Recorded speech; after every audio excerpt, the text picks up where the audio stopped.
Akong apo nag-hot cake. Siya ang nag-hot cake, nagluto sa iyang breakfast. Kabalo na siya magluto. Ako napundag sa akong crispy pata. Kaya nagluto siya. Nagpagawas ako din na sa shrimp para sa butter garlic shrimp, breaded pork chop, and chicken skin. Muna sige, pagawas ko na sa ladaan. Akong apo, siya nagaluto sa inyang breakfast.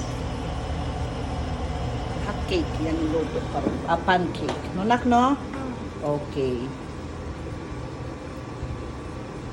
Siya kaluto sa iyang breakfast. Kaya naa siya piano every Saturday. Kabuhat na siya sa iyang pancake. Ang ako na ubos ko na. Galuto ko. Tapos galuto pag siya dahil turo. Kabalo na gid magluto akong baby.